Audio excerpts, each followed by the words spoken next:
두 친구가 길에서 오래간만에 만났어요. 근데 한 친구가 얼굴에 아주 불만스러운 얼굴을 하고 있어요. 그러니까 옆에 있던 친구가 이렇게 얘기해요.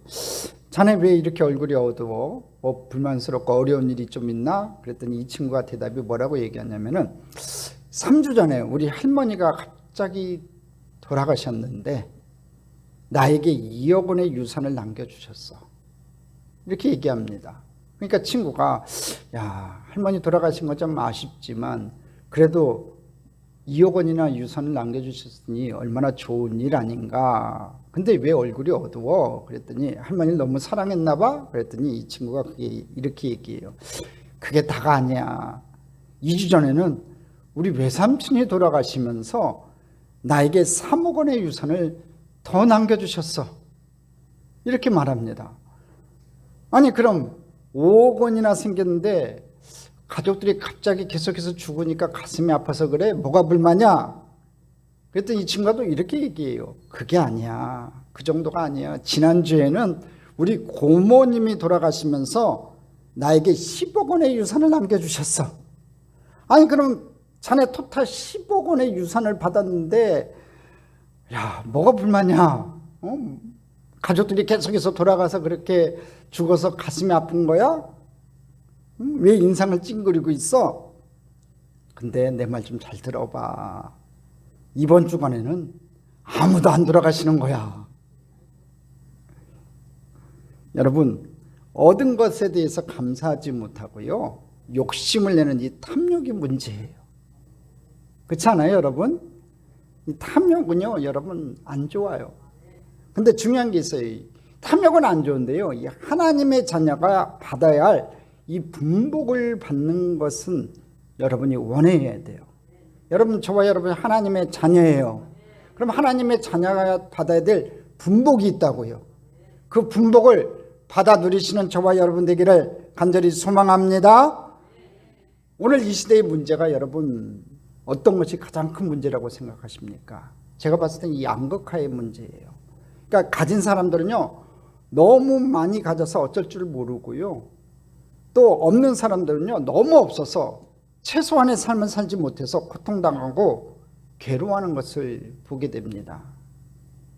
이 양극화의 문제가 빨리 우리 한국 사회, 이 전 세계에서 좀 많이 사라졌으면 좋겠어요. 여러분, 성경은 특별히 이 가난에 대해서 옹호하거나 또 편들질 않아요. 그렇다고 가난을 또 정죄하지도 않아요. 또 부여한 것을요, 꼭 축복이라고 말하지도 않아요. 왜냐하면 하나님 없는 축복, 하나님 없는 재물은요, 화가 될 수 있기 때문에 그래요. 가난은 결코 죄도 아니고 잘못도 아니에요. 그냥 불편할 뿐이에요. 근데 하나님은요, 그의 자녀들, 하나님의 자녀들, 저와 여러분이요, 좀 더 안정적으로 풍요롭게 살기를 원하세요. 그것은 바로 우리가 우리 자녀에게 기대하는 것과 똑같다는 거예요. 어느 부모가 일생 동안 자기 자녀가 가난하게 살기를 원해요? 원치 않잖아요. 여러분 자녀들 다 잘 되기를 원하지 않아요? 큰 부자는 아니더라도 생활하기에는 부족함이 없도록 남을 도와주며 살아갈 수 있는 넉넉함이 있다면 더 좋을 것이라고 늘 생각해요. 저도 그래요. 우리 지은이 지영이 하나님께서 베푸신 귀한 딸들 좀 어려움이 없이 살았으면 좋겠어요. 엄마처럼 고생 안 했으면 좋겠어요. 그래서 목사 사모는 절대로 안 만들려고 그래요. 얼마나 우리 집사람이 고생했는지 우리 왕사모님도 계시지만 이 사모의 길이 그렇게 순탄한 것만 안 해요. 귀걸이를 하면 귀걸이를 한다고 뭐라고 할 거고, 화장을 예쁘게 하면 예쁘게 한다고 뭐라고 할 거고, 예쁜 옷을 입으면 화려하다고 뭐라고 할 거고, 맛있는 것을 먹을 때는 어렵게 사는 성도들이 생각날 거고. 여러분, 그게 목사와 여러분 사모 역할인 것 같아요. 여러분 자녀들 잘 되기를 원하잖아요. 이것이 바로 우리를 향한 하나님의 뜻이라는 거예요. 우리 하나님도 여러분 잘 되기를 원하세요. 좀 부유하게 살기를 원하세요. 그 하나님의 뜻대로 하나님께서 주시는 본복을 받아 그 복을 누리며 살아가는 저와 여러분 됐으면 좋겠습니다.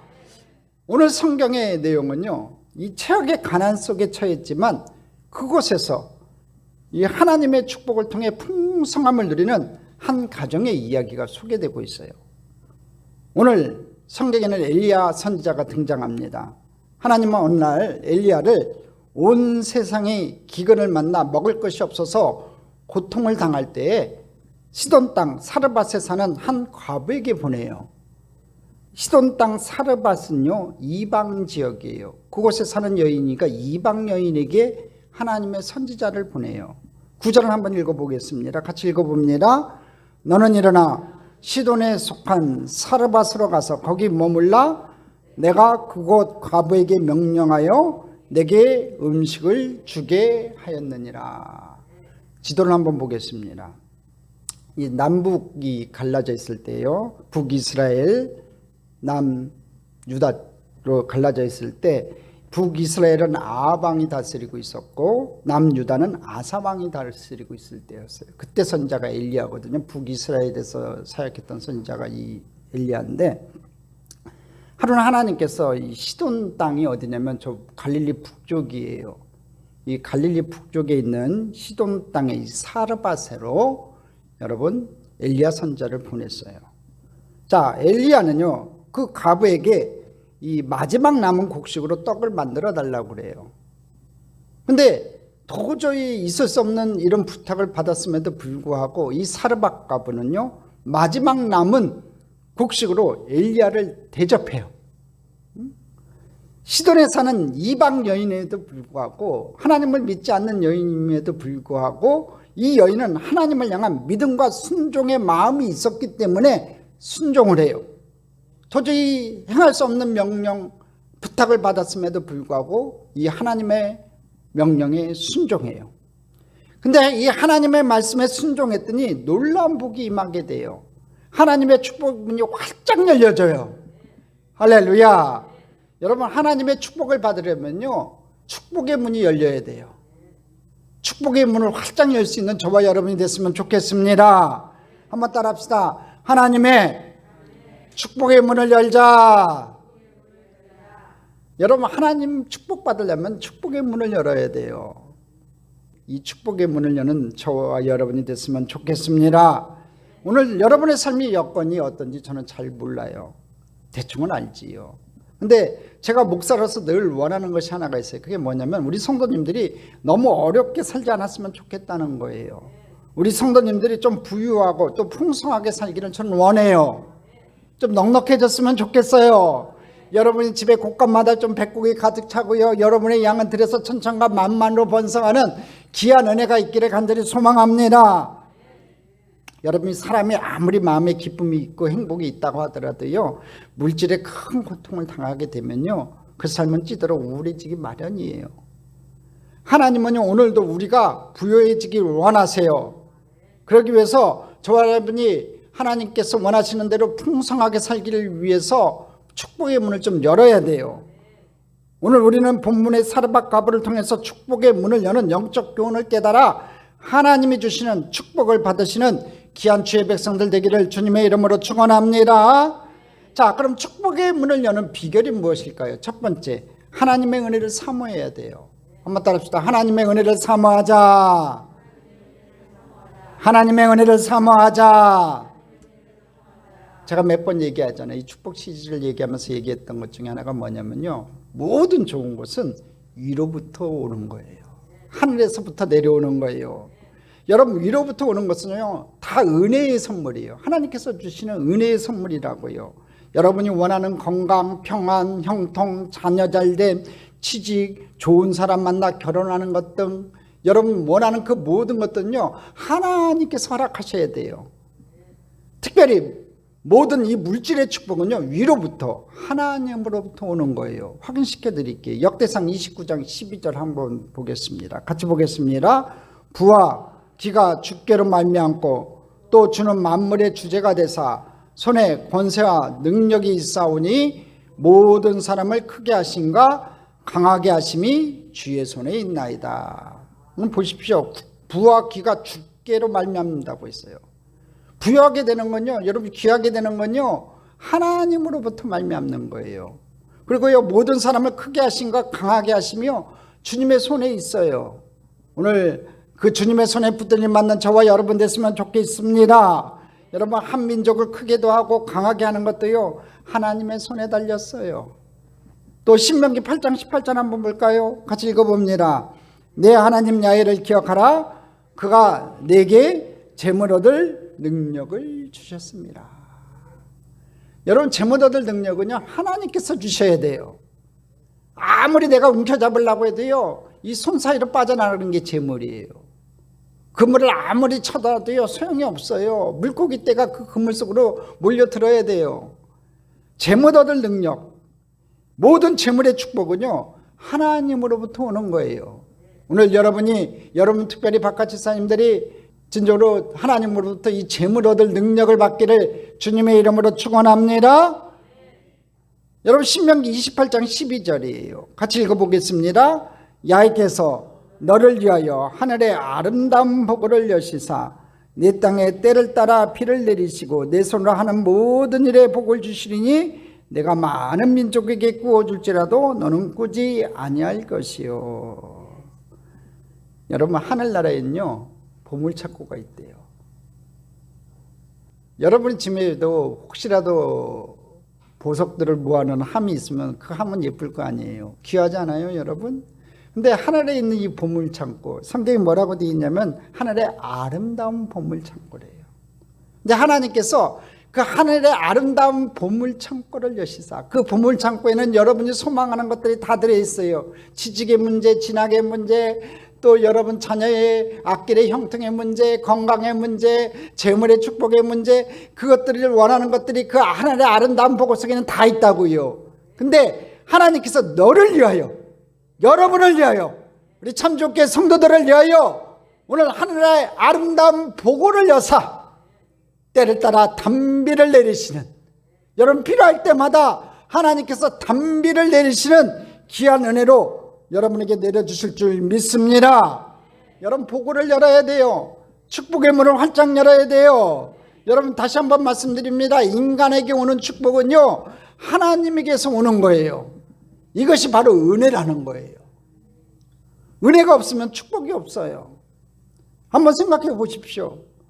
그 당시 기근으로 말미암아 어려운 사람이 한두 명이었냐 이거지요. 성경에 보면 이 기근이라는 단어가 많이 나와요. 근동 지역에 물이 없기 때문에 하늘에서 내려오는 비가 자주 내리지도 않고, 비가 또 안 내리면요 가뭄이 들면요 큰 환란이 닥쳐요. 그 당시 물이 내리지 않았고 비가 내리지 않아 가지고 온 근동 지역이 어려운 상황에 처해졌었다고요. 자, 근데 어려운 사람이 한두 명이었겠냐 이거예요. 그런데 이 시돈 땅, 이방 땅, 사르밧에 사는 이 과부에게만 하나님의 은혜가 임했다는 거예요. 하나님의 종 선지자 엘리야를 그 가정에 보내신 것, 어려운 요구를 했지만 그 요구를 승낙하게 한 것, 또 이를 통해 그 가정에 놀라운 축복이 있게 된 것, 이 모든 것이 바로 하나님의 은혜예요. 할렐루야. 여러분 그 은혜를 붙잡는 저와 여러분 됐으면 좋겠습니다. 이 사르밧 과부가에 엘리야가 와서, 엘리야를 보낸 건 하나님의 은혜였는데, 엘리야가 와서 네가 가진 것 가지고 나한테 먼저 떡을 만들어 대접하라고 했을 때 애기 이 사람아 이 벼락에 간을 빼먹어라 하고서 내쫓았으면요 그 은혜는 그 사람 것이 안 되는 거예요. 하나님께서 은혜를 베풀어 주실 때, 하나님께서 긍휼을 베풀어 주셨을 때 아멘 할렐루야 하고 받아들일 수 있는 저와 여러분 되기를 주님의 이름으로 축원합니다. 이 축복을 주시는, 은혜를 주시는 얇게 구하는 것이 인간의 겸손이에요.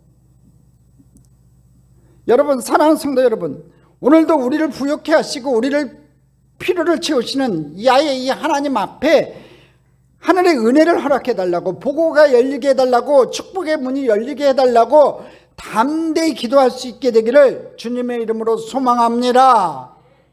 은혜를 달라고 좀 기도하세요. 간절히 소망하세요. 야고보서 기자는요 야고보서 1장 5절에 이렇게 얘기해요. 후히 주시고 꾸짖지 아니하시는 하나님께 구하라. 그리하면 주시리라. 이 약속의 말씀 붙잡고 여러분 하나님 앞에 간절히 기도하시기를 소망합니다. 은혜가 필요합니까? 어려운 문제를 해결해야 됩니까? 오늘 주님 앞에 나와 간절히 기도하는 저와 여러분 되기를 주님의 이름으로 축원합니다. 여러분의 직장, 여러분의 가정, 여러분의 자녀, 여러분의 사업장에 하나님의 은혜가 임하도록 기도하세요. 나는 할 수 없습니다. 하나님 은혜를 베풀어 주세요. 내 힘으로 해결할 길 없습니다. 하나님 은혜를 베풀어 주세요. 간절히 기도하는 저와 여러분 됐으면 좋겠습니다. 근데 중요한 게 있어요. 먼저 그의 나라와 그 일을 구해야 해요. 하나님의 축복을 구하면서도요, 먼저 그의 나라와 그 일을 구해야 돼요. 나 혼자 잘 먹고 잘 살려는 것이 아니라 하나님의 영광을 위해서 여러분이 필요를 구할 때 하나님의 응답이 여러분 삶 가운데 나타날 줄 믿습니다. 자, 여기서 영적 교훈이 있어요. 여러분, 성경의 기적은요, 하나님의 은혜는요, 모자람 속에서 일어나더라고요. 여러분이 지금 궁핍하세요? 혹시 어려우세요? 여러분, 하나님 앞에 나아가시기를 간절히 소망해요. 힘들고 어려울 때 여러분, 하나님 앞에 나아가야 돼요. 여러분이 모자람 속에 있다면요, 바로 지금이 하나님의 축복의 기회라는 거예요. 은혜 받을 만한 때라는 거예요. 어렵고 힘들어요. 갈 길 못 찾아 헤매고 있어요. 한치 앞에 여러분 삶 가운데 보장된 미래가 없어요. 그럴 때 하나님 앞에 나와 기도하세요. 그럴 때 하나님께서 구름기둥과 불기둥으로 여러분의 발걸음을 인도하실 것이고, 은혜의 담비를 내려주실 것이고, 반석에서 생수를 내사 목마름을 해결하시는 귀한 은혜로 함께할 줄 믿습니다. 그래요. 모자랄 때가 하나님 만날 때예요. 하나님 앞에 기도할 때예요. 은혜 받을 만한 때라는 거지요. 오늘 그 때를 놓치지 않는 여러분 되기를 주님의 이름으로 축원합니다. 여러분 잘 아는 오병이의 기적을 한번 생각해 보세요. 예수님이 벳사다 강가에서 말씀을 하시다가 때가 이제 식사 때가 지났어요. 무리들이 너무 지쳐 있었어요. 굶주려 있었어요. 그러니까 먹을 것을 찾아보니 아무것도 없어요. 왜냐하면 빈들이었거든요. 거기는 광야였단 말이지요. 수많은 무리들을 먹일 양식이 없었어요. 여러분, 성경에는 5,000명을 먹였다고 했으니까, 여러분 남자들 숫자만 5,000명이니까 뭐 어린애 여인들 숫자까지 합치면 한 2만 명 내지 3만 명이었을 거예요. 그 많은 무리들을 먹일 양식이 없었어요. 음식을 살 돈도 없었어요. 그러니까 빌립이 이렇게 얘기를 해요. 이 사람들 다 먹이려면 200데나리온의 돈이 있어야 하는데 그런 돈도 없을 뿐더러 돈이 있다고 한들 어디서 이런 많은 사람들의 양식을 구할 수 있겠습니까? 스승님. 그래요. 불가능하다는 얘기지요. 근데 믿음이 좋은 안드레가요, 한 소년을 데리고 와요. 그 소년의 손에는요, 여러분 잘 아는 오병이어가 들려 있었어요. 오병이어가. 떡 5개와 물고기 2마리. 아마 떡 5개와 물고기 2마리는요, 그 이름 모를 소년이 가지고 있었던 전부였을 거예요. 한 끼 식사밖에 안 되는 거죠. 그러니까 적은 거예요. 여러분, 5,000명 앞에 이 오병이어가 무슨 의미가 있냐 이거지요. 그러나 주님은요, 이 모자란 가운데 뭘 하시냐면요, 받아가지고 기도하세요. 성경에 보면 축사사. 이 축사가 뭐냐면 하늘 우러러 축사사. 무슨 얘기냐면 기도드렸다는 거예요. 무슨 기도를 드렸냐면 감사 기도 드렸어요. 하나님 감사합니다. 하나님 감사합니다. 하나님 감사합니다. 이 빈들의 이 오병이어를 준비하신 하나님 은혜 감사합니다. 할렐루야. 손을 들어 감사할 때, 기도할 때 놀라운 은혜가 임했어요. 하늘의 아름다운 부고가 열렸어요. 때를 따라 내리시는 그 비가 내려서 그 빈들의 5,000명이 배불리 먹고 12광주리가 남는 기적의 역사가 나타났어요. 사랑하는 성도 여러분, 그 하나님의 은혜를 사모하시길 바라요. 빈들에도 5,000명을 먹이고 12광주리를 남게 하시는 그 하나님의 은혜를 사모하세요. 그 하나님의 은혜를 구하시는 저와 여러분 되기를 주님의 이름으로 축원합니다. 모자란 가운데 있습니까? 예수님처럼 감사하세요. 고맙다고 여기세요. 오병이어 작은 거지만 그 작은 것이라도 있다는 것에 대해서 감사하세요. 오늘 여러분 가진 것 없을 수도 있어요. 가지고 있었던 거 다 흩어질 수도 있어요. 명예가 사라질 수도 있고 재물이 사라질 수도 있고 건강이 사라질 수도 있어요. 근데 중요한 것은 그조차도 생명을 걷어가지 않았고 작은 돈이라도 내게 남아있고 작은 명예라도 내게 남아있다면 그것을 가지고 하나님 앞에 감사하는 여러분 되기를 주님의 이름으로 축원합니다. 내가 가진 은혜, 내가 현재 누리고 있는 그 은혜에 대해서 오늘 하나님 앞에 감사할 때, 기도할 때 하늘 문이 활짝 열릴 줄 믿습니다. 무엇보다도 그 은혜를 사모하세요. 축복의 역사를 사모하세요. 기적의 역사를 사모하세요. 여러분의 삶의 자리가 지금 빈들입니까? 풍요로운 광야로 바뀔 것을 감사하며 바라보며 오늘 시간 기도하고 은혜를 사모하는 저와 여러분 되기를 주님의 이름으로 축원합니다. 나를 위한 것이 아니라 하늘나라 위에 축복받기를 위해 은혜받기 위해 기도하는 것은 여러분 죄가 아니에요. 기복신앙이 아니라는 거지요. 먼저 그의 나라와 그 일을 구하랬다고. 하늘나라 위에 축복받기를 은혜받기를 여러분 기도하시기를 간절히 소망합니다. 그럴 때 하나님께서 여러분의 삶을 풍성히 채워주실 거예요. 그리고 그 재물을 가지고 가치 있고 의미 있게 사용하기를 우리 하나님 원하실 거예요. 그렇게 사용하는 저와 여러분 되기를 간절히 소망합니다. 하나님의 은혜를 삼하여 축복의 문을 열고 하늘의 아름다운 보고를 열어 큰 축복을 받는 저와 여러분 되기를 주님의 이름으로 축원합니다. 은혜를 사모하세요. 그리고 은혜를 달라고 기도하세요. 하나님께서 은혜 주지 않냐면 아무것도 받을 수 없는 게 우리 인간이에요. 그러니까 하나님의 은혜를 사모하는 저와 여러분 되기를 주님의 이름으로 축원합니다. 없다고 비평하지 마시고 원망하지 마시고 작은 것 남은 것 그 하나에도 감사하시고 그것을 종자씨앗 삼아가지고 하나님 앞에 열심히 감사 기도하다 보면은 하늘의 문이 활짝 열려질 거예요. 하늘의 보고가 열려질 거예요. 그래서 때를 따라 여러분의 삶의 자리에 빈들에 내려지는 그 은혜의 단비가 여러분의 삶의 자리에 내려질 줄 믿습니다. 여러분 축복의 문을 여는 비결 두 번째가 뭐냐면요, 남아있는 것을 하나님께 드려야 돼요. 한번 따라 합시다. 남아있는 것을 하나님께 드리자. 11절 12절에 같이 읽어봅니다. 엘리야가 그를 불러 이르되 청하건대 내 손에 떡 한 조각을 내게로 가져오라. 그가 이르되 당신의 하나님 야훼께서 서 계심을 두고 맹세하노니 나는 떡이 없고 다만 통에 가루 한 움큼과 병에 기름 조금뿐이라.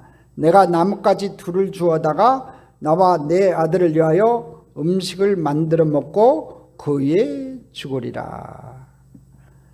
이 11절 12절 보면요, 이 사르밧 과부가 참 딱한 사정에 있는 것 같아요. 그렇잖아요. 엘리야가 내 손에 떡 한 조각을 좀 내게로 가져오라고 하니까 떡이 없다는 거예요. 다만 통에 가루 한 움큼과 병에 기름 조금밖에 없다고 얘기를 해요. 그리고 나뭇가지 둘을 주어다가, 여기 둘이라는 숫자에 동그라미 치세요. 엘리야는 떡 한 조각을 가져오라고 했더니 응답이 나뭇가지 둘을 주어다가 나와 내 아들을 위하여 음식을 만들어 먹고 그 위에 죽으리라 그래요. 여러분, 둘이라는 건요, 나뭇가지가 많지 않다는 얘기예요. 그만큼 적은 양을 만들 분량밖에 없다는 거지요. 그것을 상징하는 거예요. 그런데 엘리야는요, 이 여인에게 힘든 요청을 했죠. 내 말대로 하라는 거예요.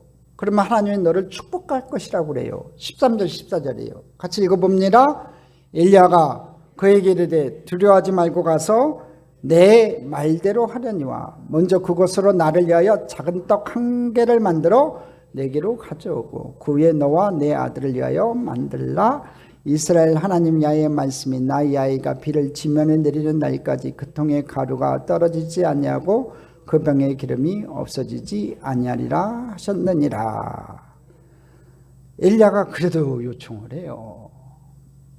뭐라고 요청하냐면, 이제 그 남은 거 하나 가지고 떡 만들어 먹고 이제 아들과 함께 죽을 거라고 얘기하니까 그래도 엘리야가 또 얘기를 해요.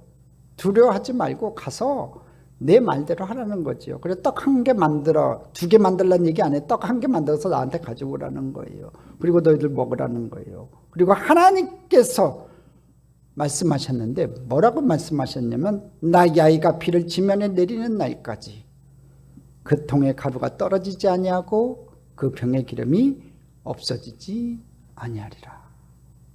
구약시대 선지자는 하나님의 대언자예요. 하나님의 대언자가요, 시간을 명시하지 않으면요 그날이 이루어졌고, 시간을 명시하면요 그 시간까지 이루어져요. 근데 오늘 뭐라고 얘기하면, 시간이 뭐냐면 나 야훼가 비를 지면에 내리는 날까지. 이제 근동적의 가뭄이 들었으니까 비가 내리는 날까지 통의 가루가 떨어지지 아니하고 병의 기름이 없어지지 아니한다고 그래요. 하나님의 말씀이니까 그대로 이루어질 거라 이거예요. 그러니까 가서 하나님 말씀대로 행하라는 거지요. 그러니까 이 여인요, 자기가 남은 식량, 자기의 마지막 남은 음식을요, 엘리야를 위해서 드렸어요. 15절이에요. 한번 같이 읽어봅니다. 그가 가서 엘리야의 말대로 하였더니. 여기 말대로 했다는 거 동그라미 치세요. 엘리야 말대로 그 작은 한 움큼 가루와 기름 가지고 떡을 만들어서 한 개를 엘리야한테 드렸던 것 같고, 남은 거 뭐 몇 개 남았는지 모르겠지만 자기하고 아들이 먹었다는 얘기죠. 여기서 이 엘리야에게 드렸다는 건요, 하나님의 종을 대접했다는 뜻이 아니에요. 여러분, 그렇게 생각하고 그렇게 해석하는 목사들은 못된 목사들이에요. 여러분, 그것은 하나님 앞에 드렸다는 거예요. 오늘 14절에 뭐라고 했어요? 하나님께서 말씀하시기를 나의 아이가 비를 지면에 내리는 날까지 그 통에 가루가 떨어지지 아니하고 그 병의 기름이 없어지지 아니한다고 했어요. 하나님의 명령이 떨어졌기 때문에 지금 엘리야의 말은요, 하나님의 말씀이고 하나님의 명령이었어요. 그러니까 이 여인이 엘리야의 말대로 했다는 건 뭐냐면 하나님 말씀에 순종했다는 거예요. 그리고 하나님 앞에 드렸다는 거지요. 오늘 저와 여러분도 마찬가지예요. 우리가 없는 것은 못 드려요. 있는 것을 드리잖아요. 많은 사람들은 자기가 늘 가난하다고 생각해요. 늘 없는 것만 생각하고 불평을 해요. 그래서 하나님 앞에 드릴 때도요, 좀 또 남에게 베풀 때도요, 인색하게 할 때가 있어요. 그러나 여러분에게 있는 것이 있다는 거지. 오늘 성경 그걸 얘기하고 있는 거예요. 이 여인 다 없었어요? 아니잖아요. 자기가 먹을 걸 아주 쬐끄만 거 남아 있었잖아요. 오늘 이 시간 여러분에게 있는 것이 무엇인지 좀 헤아리는 귀한 날 됐으면 좋겠어요. 오늘 사르밧가부가 가지고 있는 것이 무엇이었어요? 여러분, 밀가루 조금과 기름 조금이에요. 그것을 드리라는 거예요. 그 말씀에 순종했다는 거지요. 그때 하늘의 문이 열려졌다는 거예요. 할렐루야. 여러분, 이 사르밧가부가 이방 여인이 했다는 게 쉬운 게 아니에요. 가진 것의 전부였어요. 그것도 많은 것이 아니라 진짜 최악의 상황에 채소의 것이 남아있음에도 불구하고 하나님 말씀에 순종했더니 기적이 나타나고 축복의 문이 열려졌어요. 오늘 그 기적을 체험하는 여러분 되기를 주님의 이름으로 축원합니다. 여러분, 출애굽기 4장에 보면요, 모세의 소명기사가 나와요. 하나님이 하루는 모세를 불러갖고 애굽 땅에 있는 이스라엘 백성들을 이끌어내는 지도자로 삼으세요. 내 백성 이스라엘을 애굽에서 인도해내라고 명령을 내려요. 그랬더니 모세가 아멘하고 순종했더니 할 줄 알았더니 이 모세가 안 그래요. 모세는요, 말이 어느래요. 제가 힘이 없어요. 늙었어요. 푹 절어져 가지고 40년 동안 미디안 광야에서 너무 절어져 가지고 아무것도 할 수 없다고 그래요. 그때 하나님께서 모세에게 한 얘기가 있어요. 모세야, 내 손에 든 것이 무엇이냐 하고 물어보니까, 예, 제가 나이 먹어갖고 지탱할 수 없어서 하나님, 제가 나무 지팡이를 갖고 있습니다. 그때 하나님께서 뭐라고 하신 줄 아세요? 그 지팡이를 들고 가라. 내가 너와 함께 할 것이다. 할렐루야. 여러분, 모세가 지팡이 들 때마다 10가지 재앙이 나타났고요. 모세가 지팡이 들 때 홍해가 마른 땅까지 갈라졌고요. 모세가 지팡이를 들어 반석을 칠 때 생수가 터져났다는 거예요. 여러분, 모세가 들고 있던 지팡이 아무것도 아니에요. 죽은 지팡이에요. 근데 그것이 하나님 앞에 드려졌을 때 기적이 나타났어요. 오늘 여러분 손에 있는 것이 무엇입니까? 여러분에게 남은 것이 무엇입니까? 여러분이 가지고 있는 재능이 무엇입니까? 주님은요, 하나님은요, 지금 남은 것을 원하신다는 거예요. 여러분이 가지고 있는 것을 원하신다는 거예요. 인간의 눈으로 보면 불합리하지요. 그러나 하나님은 그 모자람 속에서, 위기 속에서 축복을 경험하게 하세요.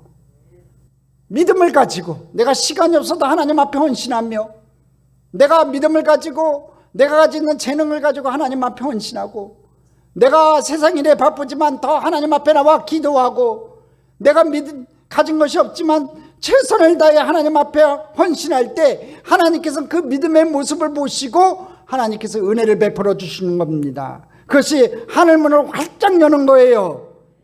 13절 한번 봅시다. 같이 읽겠습니다. 엘리야가 그에게 이르되 두려워하지 말고 가서 내 말대로 하려니와 먼저 그곳으로 나를 위하여 작은 떡 한 개를 만들어 내게로 가져오고 그 위에 너와 내 아들을 위하여 만들라. 이 13절에 중요한 단어 하나가 있어요. 먼저라는 단어예요. 그에게 이르되 두려워하지 말고 가서 내 말대로 하려니와 먼저, 이 먼저에 동그라미 치세요. 떡을 만들어 먹는데 먼저 나를 위해서 떡을 만들고 하나님을 위해서 떡을 만들고 그 다음에 너희가 먹으라고 말하고 있어요. 여러분 지금 이 시간에 먼저 뭘 생각해요? 그의 나라와 그 일을 구하라고 했는데 다들 내 가족, 혈육 또 내 것을 위해서 먼저 생각하지 않냐 이거지요. 시간 있으면 그 시간에 먼저도 하나님 앞에 드려야 돼요. 여러분이 가진 것이 무엇인지 몰라요. 재능 있어요. 그것 또한도 하나님을 위해서 써야 돼요. 먼저 하나님 앞에 드려져야 돼요. 그것이 축복의 문을 여는 비결이라는 거죠. 하늘의 보고를 여는 비결이라는 거예요. 여러분 하나님 앞에 드림이 없이 하나님 앞에 헌신이 없이 여러분 하늘의 보고는 열려지지 않아요.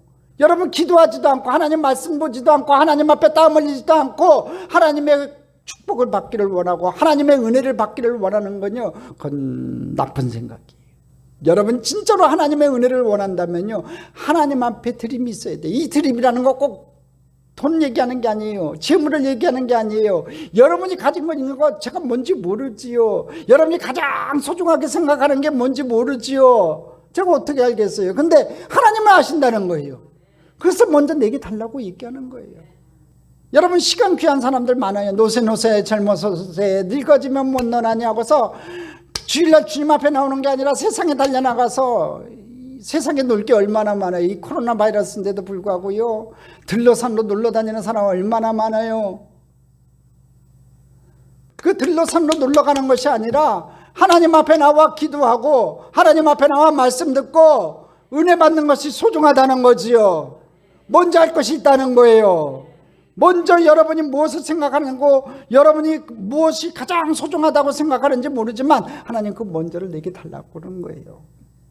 여러분이 어려운 가운데서도 먼저 하나님 앞에 드릴 때 축복의 문이 열려지는 거예요. 하늘의 보고가 열려지는 거예요. 여러분 하나님의 계산법은요 우리 인간의 계산법과는 전혀 달라요. 우리는 1 더하기 1은 2라고 얘기하잖아요. 그게 맞아요. 수학적인 공식으로는 1 더하기 1은 2예요. 근데 하나님의 방법은요 10이 될 수도 있고요 100이 될 수 있어요. 저번 주도 얘기했잖아요. 말씀드렸다시피 이삭이 그 땅의 농사요 100배의 수확을 얻었어요. 그 블레셋 땅 그랄 땅에도 그치만 가뭄이 들었는데도 불구하고 이삭 한 사람만 축복의 문이 열렸던 사람이에요. 하나님께서 복을 주셔갖고 하나를 심었는데 100배의 축복을 얻었어요. 하나도 손해보지 않았다는 거지요.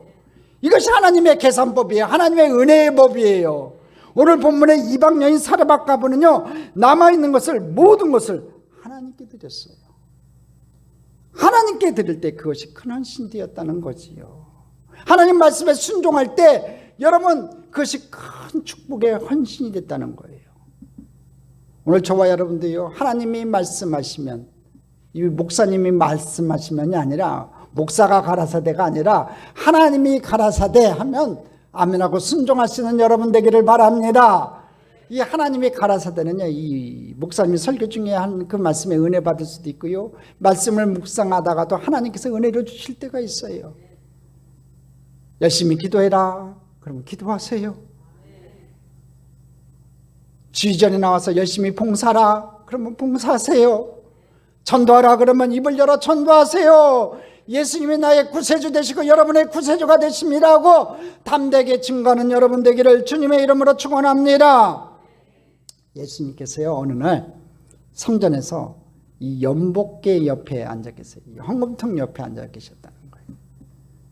예수님께서는 때때로 이 장난기가 좀 있으셨던 것 같아요. 왜 헌금을 넣는 연복계를 지키고 계셨을까요? 이 그림 한번 볼게요.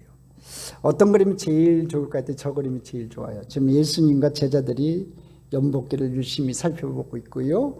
이 옆에 보면 부자들도 있고 가난한 한 여인이 와서 헌금하는 모습이 그려져 있어요. 저 그림 제일 좋은 것 같아. 저 그림을 택했어요. 예수님은 돈 많은 사람이 많은 돈을 넣는 것도 보셨을 것 같고, 가난한 과부가 와서 두 렙돈을 넣는 것도 보았어요. 성경에 보니까. 자, 이 두 렙돈은요, 과부가 이 연복기에 넣은 이 두 렙돈은요, 가장 작은 화폐의 단위예요. 그러니까 렙돈은요, 로마의 가장 작은 화폐의 단위라는 거죠. 그러니까 가장 작은 것을 하나님 앞에 드렸다는 거예요. 두 렙돈, 마가복음 12장 42절에 의하면요, 두 렙돈은 한 고드란트예요. 네 고드란트는요, 한 아사리온이에요. 16 아사리온은요, 한 데나리온이에요. 한 데나리온은요, 노동자의 하루 품삯이에요, 여러분. 그러니까 결국 두 렙돈은요, 이 노동자의 하루 품삯인 이 데나리온의 64분의 1에 해당되는 돈으로 지극히 보잘것없는 액수예요. 아주 적은 액수를 지금 하나님 앞에 드렸다는 거예요. 그런데 예수님은 이 가난한 과부가 가장 많은 것을 드렸다고 말씀하세요, 성경에. 왜 그럴까요? 그 여인은 그가 가진 전 재산을 전부를 하나님께 드렸기 때문에 그래요. 그것도 첫째고요. 여러분, 더 중요한 게 있어요. 여러분, 성경이 말하는 건요, 이 물질이 많고 적음의 얘기가 아니에요. 예수님께서 말씀하고 싶었던 것은요, 그 여인이 가진 것 전부를 드렸다. 그 내면에 뭐가 있냐면 그 여인의 정성된 마음을 보셨다는 거예요. 그 여인의 마음을 보셨다는 거지요. 여러분, 영적 교훈이 여기서도 나타나요. 뭐냐면요, 이 정성, 내 마음을 다하는 것이요, 축복의 문을 여는 열쇠라는 거예요, 여러분. 하늘의 복을 여는 열쇠가 뭐냐면요, 하나님 앞에 나올 때 마음을 드려야 돼요. 정성을 드려야 돼요. 할렐루야. 헌금 많이 하라는 얘기가 아니에요. 여러분이 마음이 어떤 마음이냐 이거지요. 주님 앞에 나올 때 어떤 마음을 가지고 주님 앞에 나오냐 이거예요. 평소 때 여러분의 믿음의 자세가 어떤 마음이냐 이거지요. 여러분 마음이 정성을 다해서, 마음을 다해서 하나님 앞에 헌신할 수 있는 귀한 마음의 문이 열려지기를 바랍니다. 그 정성이요, 하늘의 보고를 여는 열쇠예요.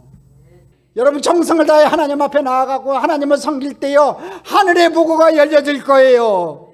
때를 따라 비를 내리시는 은혜를 체험하는 여러분 될 줄 믿습니다. 정성을 다하세요. 마음을 다해서 하나님을 섬기세요. 그럴 때 하나님께서 여러분을 축복하셔서 여러분의 삶의 자리에 기름짐이 넘쳐나는 은혜의 백성으로 삼아주실 줄 믿습니다. 자, 축복의 문을 여는 비결 세 번째, 말씀에 순종하는 거예요. 한번 따라합시다. 말씀에 순종하자. 말씀에 순종하자. 우리 13절 14절 다시 한번 읽어봅니다. 엘리야가 그에게 이르되 두려워하지 말고 가서 내 말대로 하려니와 먼저 그곳으로 나를 위하여 작은 떡 한 개를 만들어 내게로 가져오고 그 위에 너와 내 아들을 위하여 만들라. 이스라엘 하나님 야훼의 말씀이 나 야훼가 비를 지면에 내리는 날까지 그 통의 가루가 떨어지지 아니하고 그 병의 기름이 없어지지 아니하리라 하셨느니라. 만약 여러분 이 말씀을 듣고요, 이 사르밧 과부가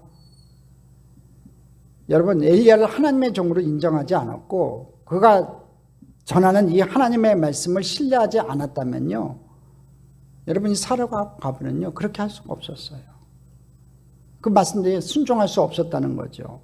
이것은 일종의 믿음의 사건이지만 모험이라고 말할 수 있어요. 오늘 엘리야하고 사르밧 과부가 처음 만나는 자리예요.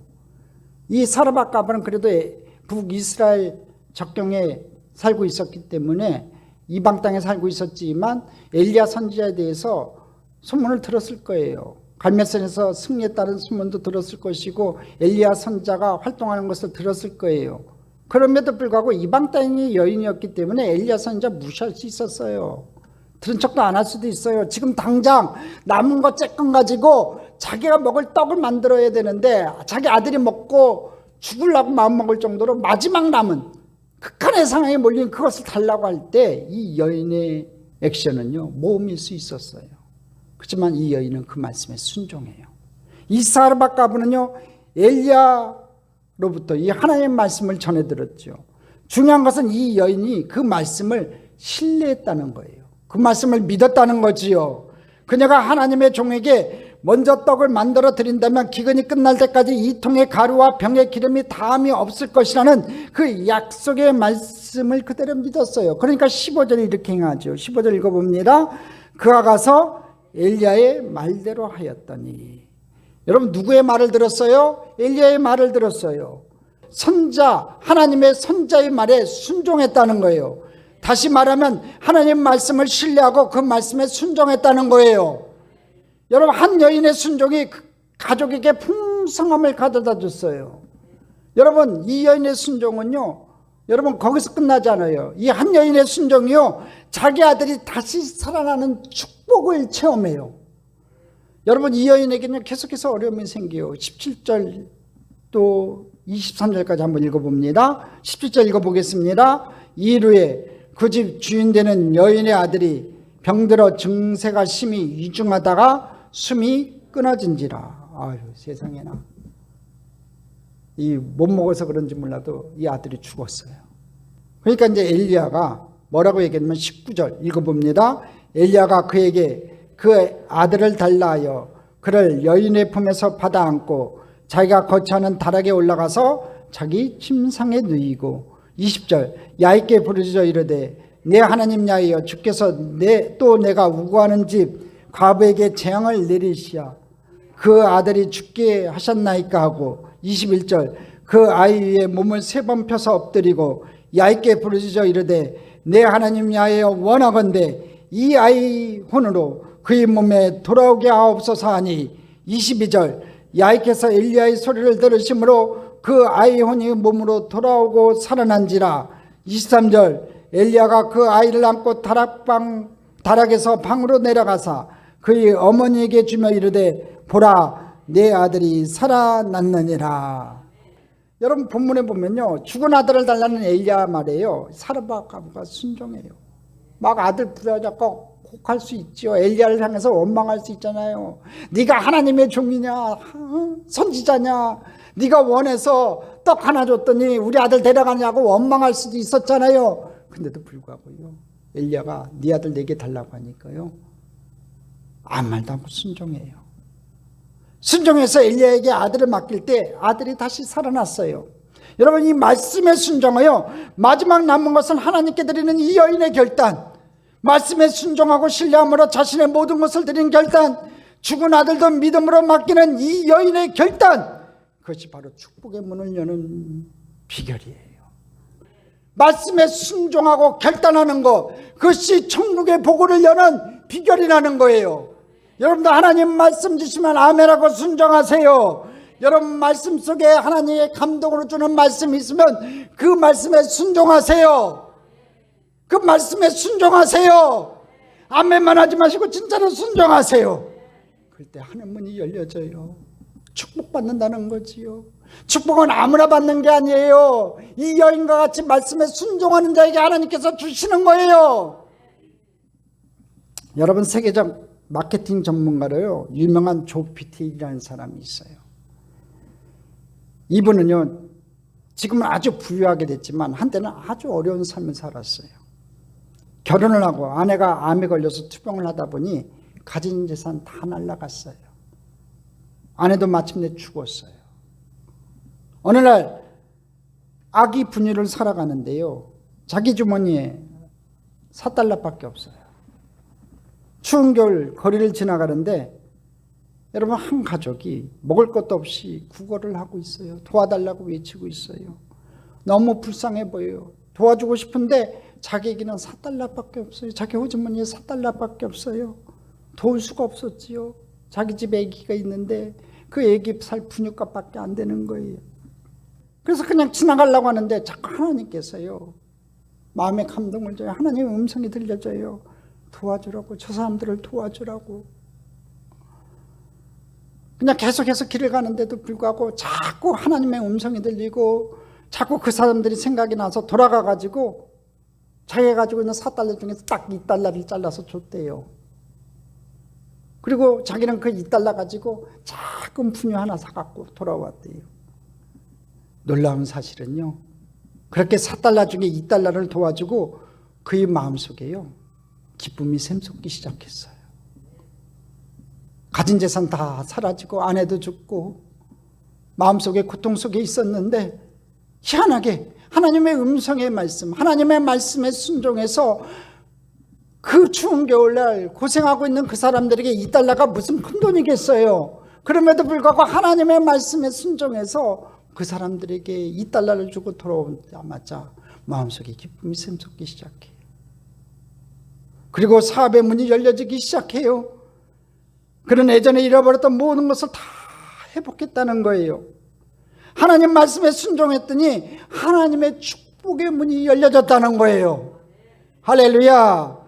그리고 나중에 그가 책을 쓰면서 세계의 성공한 사람들의 공통점을 한번 살펴봤어요. 근데 그 공통점 중에 하나가 뭐냐면요, 그들은 나누어 주기를 기뻐하는 사람들이었다는 거지요.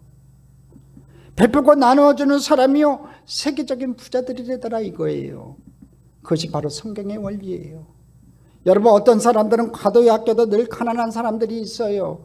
어떤 사람들은요 후하게 베풀어도 늘 풍성한 사람이 있어요. 왜냐하면 축복은 위로부터, 하늘로부터 오는 거기 때문에 그래요. 마음에 감동을 주고 하나님이 말씀하시면 여러분 순종하세요. 설교를 듣는 중에, 하나님 말씀을 보는 중에, 기도 중에 하나님께서 마음에 감동을 주면요, 그건 하나님께서 주신 명령이에요. 말씀이에요. 그럼 그 말씀에 순종하세요. 순종할 때 하나님의 축복의 문이 열려져요.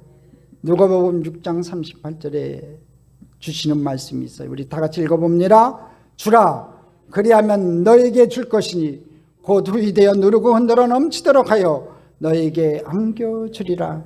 너희가 헤아리는 그 헤아림으로 너희도 헤아림을 도로 받을 것이니라. 사랑하는 성도 여러분, 힘들고 어렵습니까?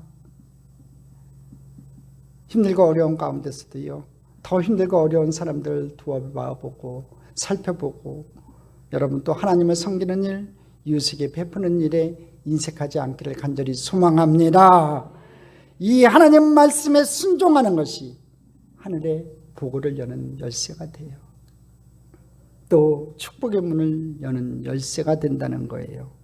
오늘 여러분 삶에 축복의 문이 활짝 열려 전후의 신령한 복과 이 땅의 기름진 복이 넘쳐나므로 여러분 삶에 가난이 떠나가고 풍요로움과 부유함이 찾아올 수 있기를 주님의 이름으로 간절히 축원합니다. 축원합니다. 축원합니다.